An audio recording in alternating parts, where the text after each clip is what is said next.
Hello, my name is Rodion. I'm a TADEC camp curator and curator of Unilab, and today I would like to talk with you about the safety of kids in the camp and the last tendencies in the camp sphere. So I would like to start with safety, and the first thing is that I would like to tell you is the function of a doctor in our camp. So as you know, when kids arrive to the camp, the first thing that they do the checkup in the doctor's office, and your task as a counselor to check to be sure that doctor checked all the kids from your unit, especially those kids who arrived later for some reasons. The second point is that you should inform your kids that they are not allowed to keep any medicine in their rooms. All the medical stuff that parents gave them should be kept in the doctor's office, and kids can take pills and medicine only when the doctor is present and only when doctor is supervising them. The third thing is doctor should be informed about all the small injuries, all the traumas, all the health problems that your kids might have in the camp. So your task as a counselor to be communicator between kids and doctor.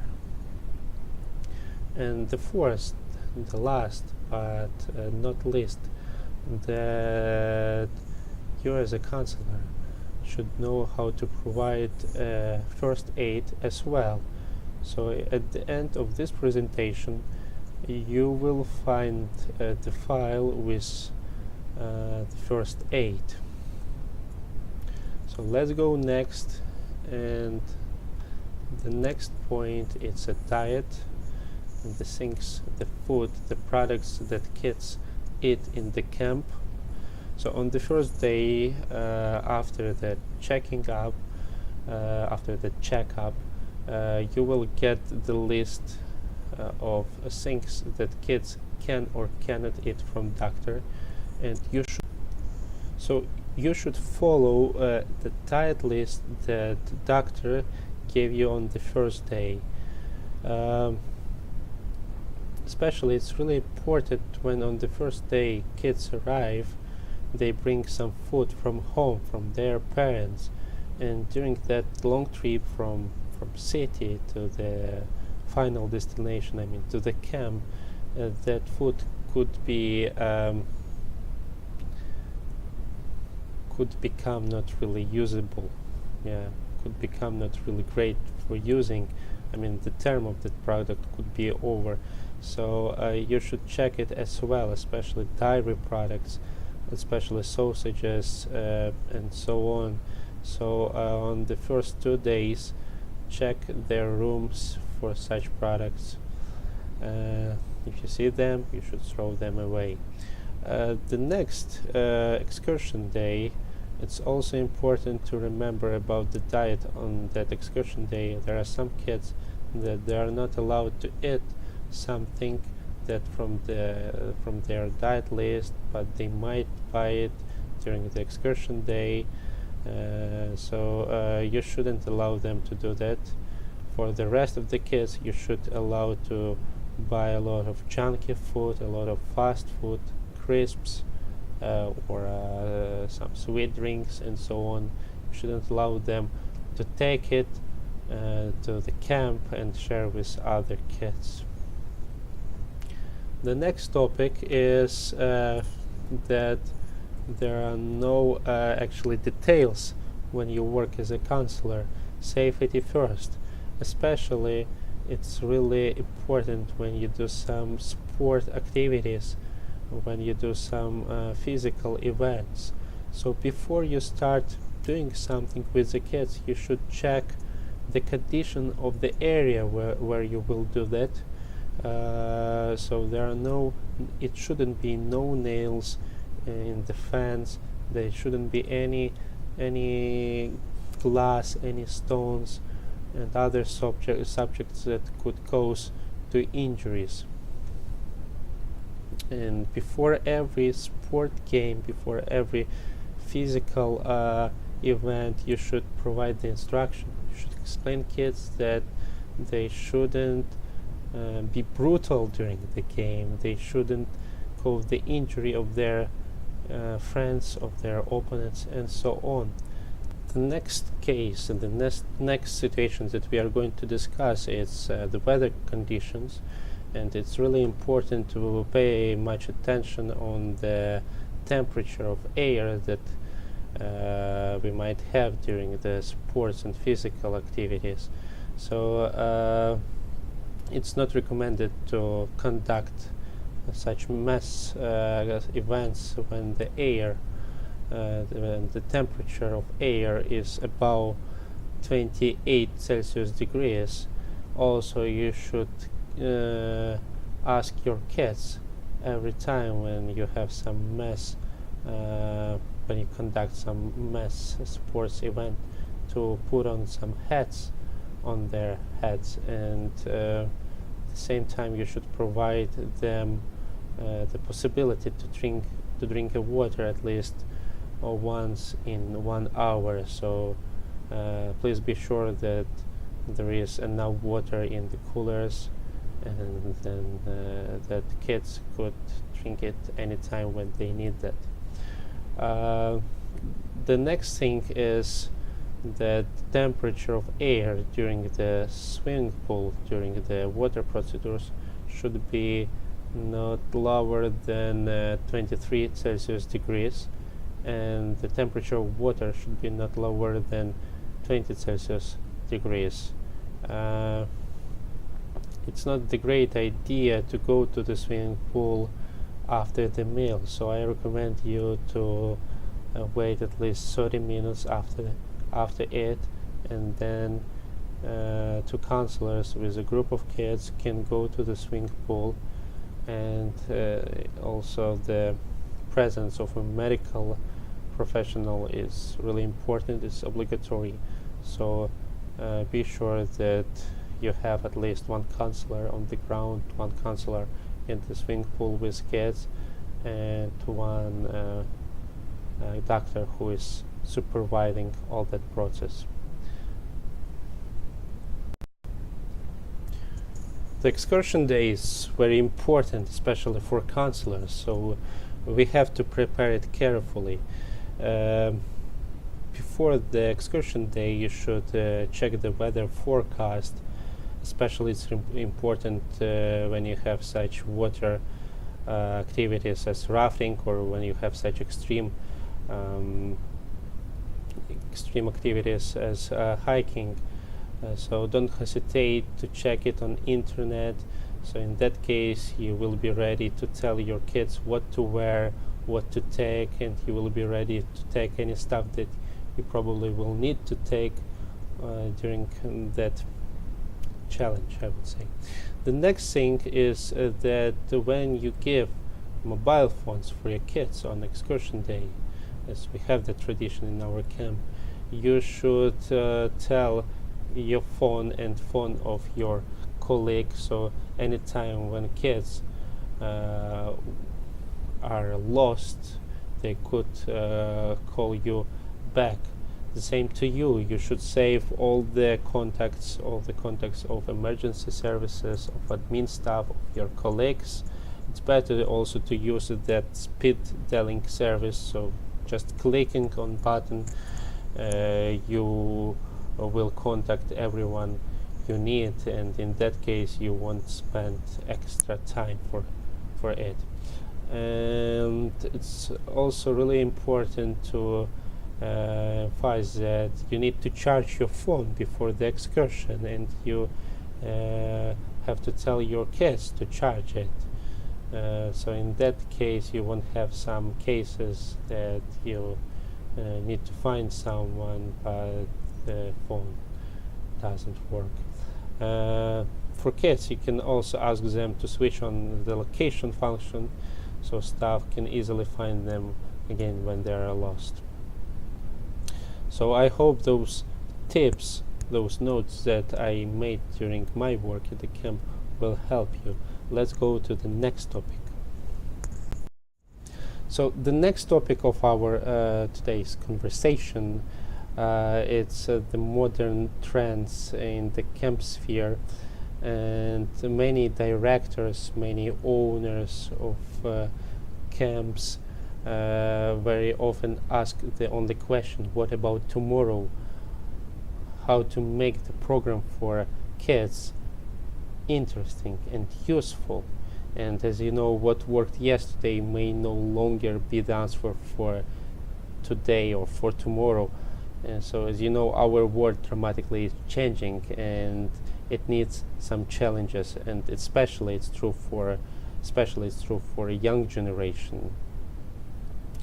So, in this case, we should let kids to try and experience those skills and knowledge that they won't get at usual school, and it should be related to challenges and jobs that they might have in the future.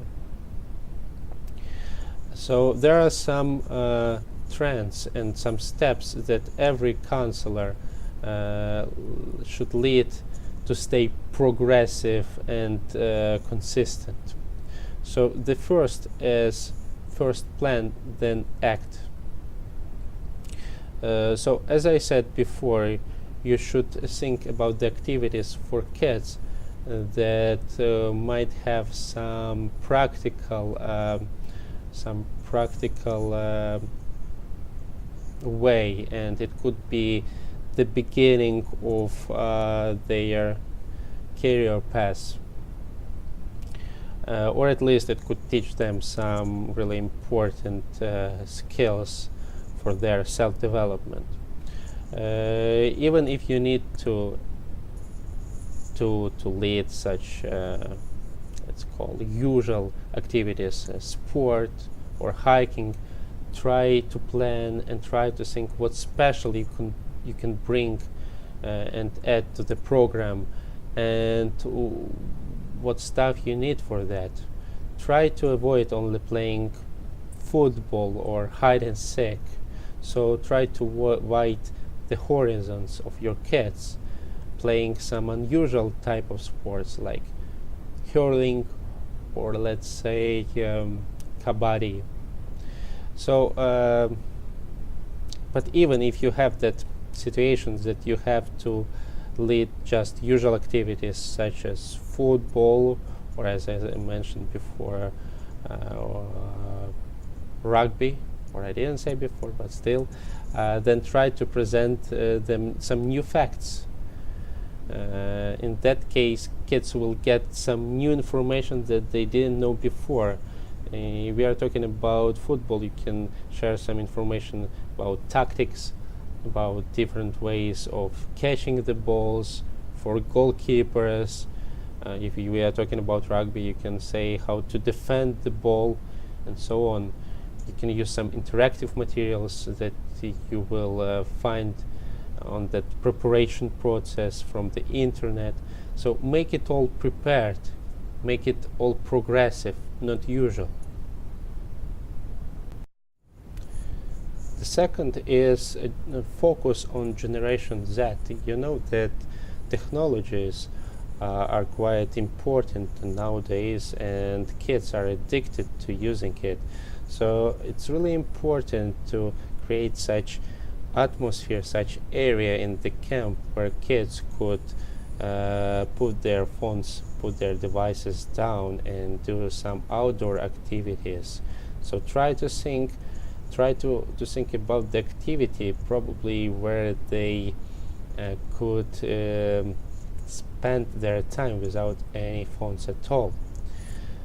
But at the same time, devices could become the really important tool in their future career as actually adults. as we all do. We use our phones too often. So in that case, it probably would be even better to find that golden middle where kids could use devices during their activities, outdoor activities. Let's say blogging that we have in the camp. Kids, they're outdoor, they do some tasks, but at the same time they use their devices. Technological devices as laptops and phones, but at the same time they use them properly. They use them for some specific goal. So in that case, the task of the counselor to think about such activity where he could combine the physical activities and using modern things, different devices. The third point is a program with a twist. The translation of this word you can see on file.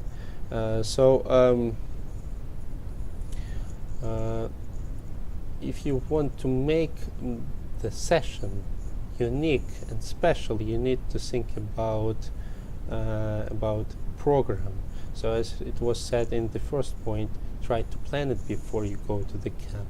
Try to make it unique, but at the same and not but at the same time, you should know what is popular among kids, what is trendy among them.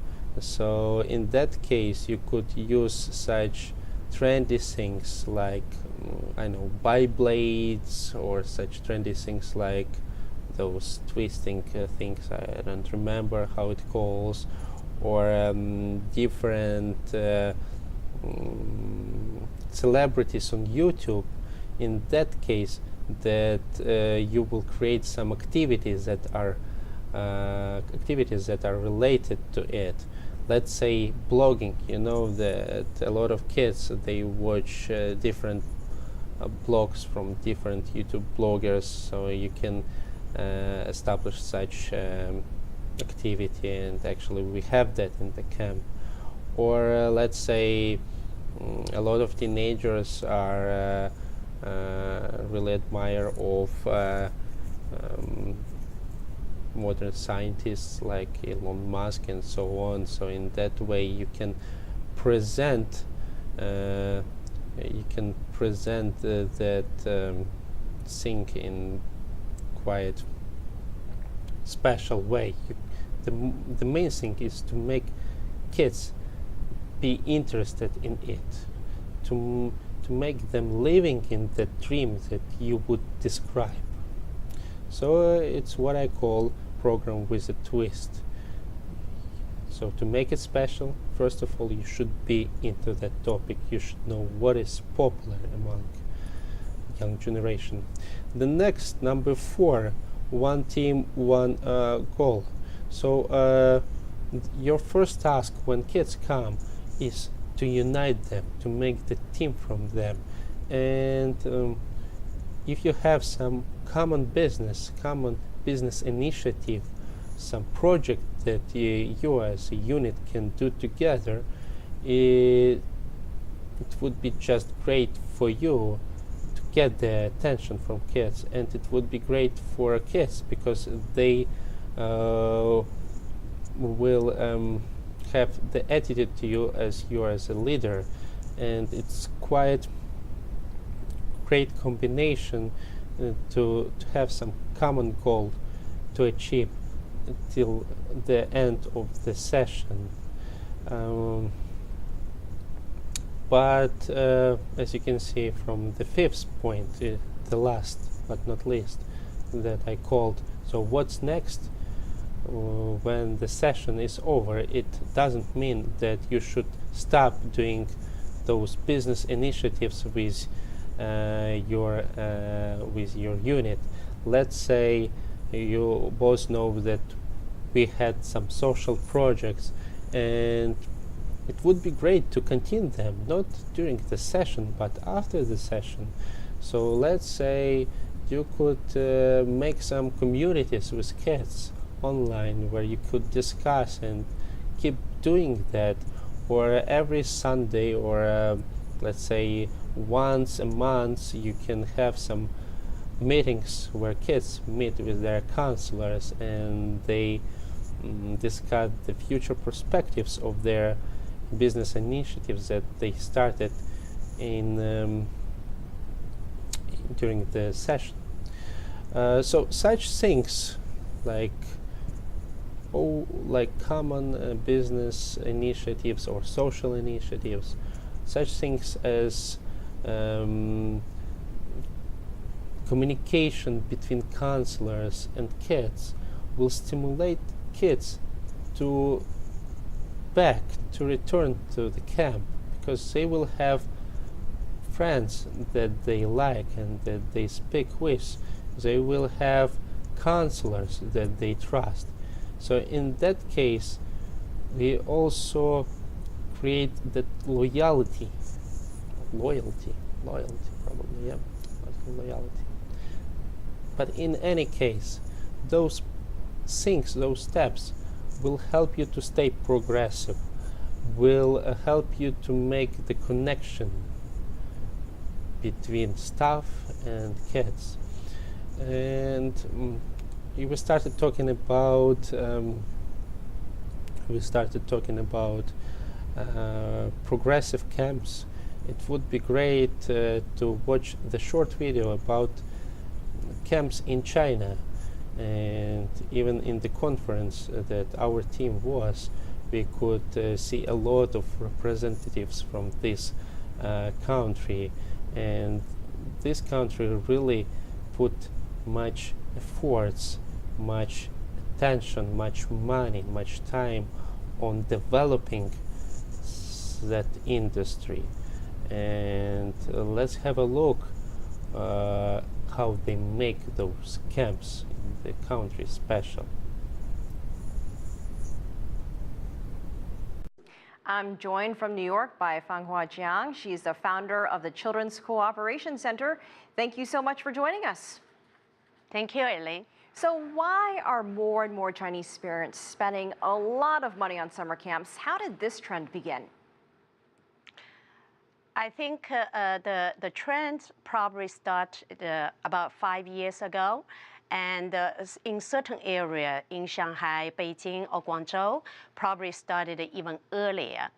And I think this trend started because the Chinese parents really wanted to broaden their children's horizon and try to give the kids whatever education they cannot get in China. So what kind of camps are they choosing? What would you say are the most popular types of camps?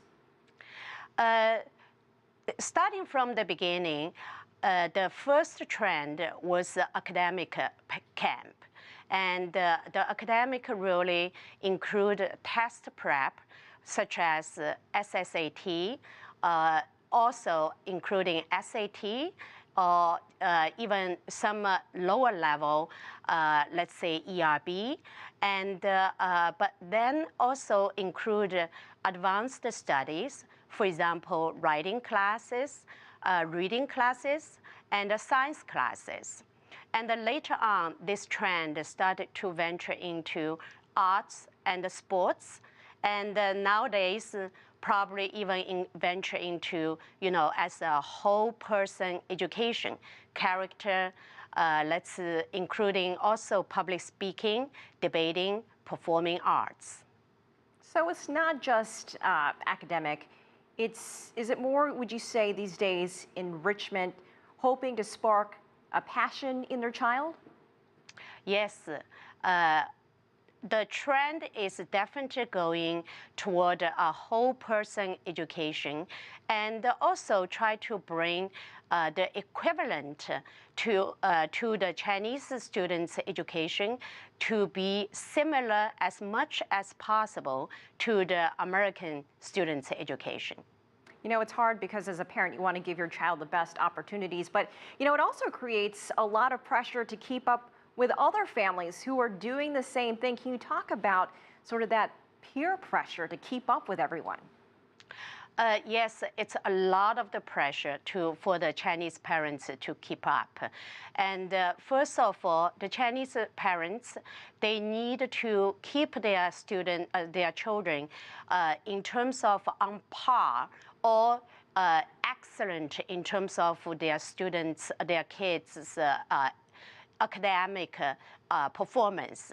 But then they also realize in this global and ever-evolving world, academic is no longer sufficient.